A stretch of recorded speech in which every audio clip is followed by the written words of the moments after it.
In the Maple Grove subdivision outside Columbus, Ohio, everyone knew the Hendersons kept a tight schedule. Mark Henderson mowed his lawn every Saturday at 9 a.m. sharp. Karen Henderson volunteered at the library on Tuesdays and Thursdays. And dinner, always dinner, was served at exactly 6 p.m. Not 6:01. Not 5:59. Exactly 6 o'clock. The neighbors used to joke about it.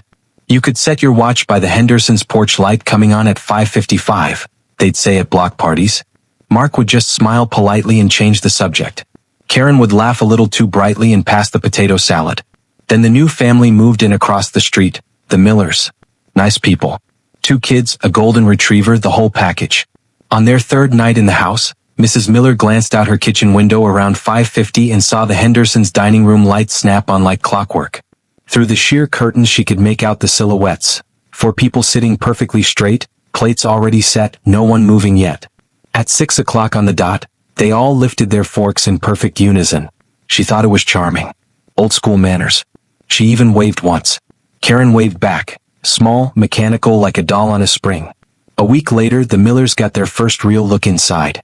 Karen knocked on their door at 4:45 p.m., holding a casserole dish wrapped in foil. "Welcome gift," she said, smiling with all her teeth. "We always eat at 6. You're welcome to join us sometime." Precisely at 6.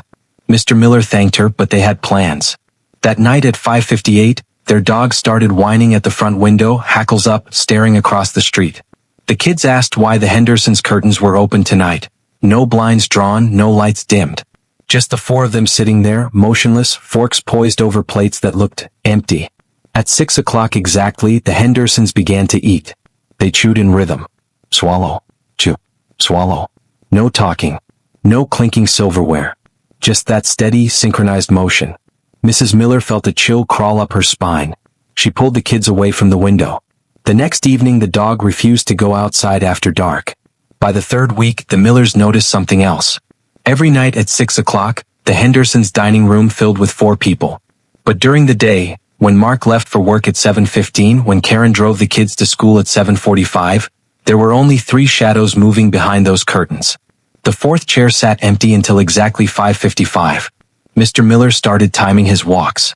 One night he lingered near their mailbox at 5:58. Up close, through the window, he saw it clearly. The place setting in the 4th chair wasn't empty anymore. There was food on the plate now. A slab of something pale and glistening. It looked like meat, but the chair was still empty. At 6 o'clock the 3 Hendersons lifted their forks.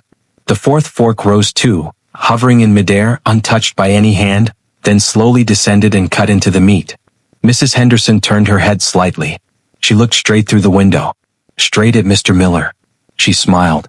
And her lips moved, forming 3 silent words. "Your turn soon."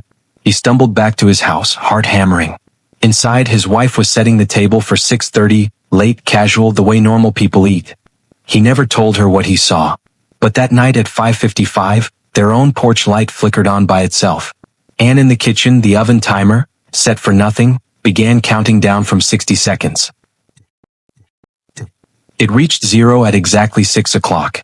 And somewhere across the street, a 4th chair slid back from the table, just enough to make room. The Millers still live there. They eat dinner every night, at exactly 6 o'clock, because some routines, once they start, they don't like being late.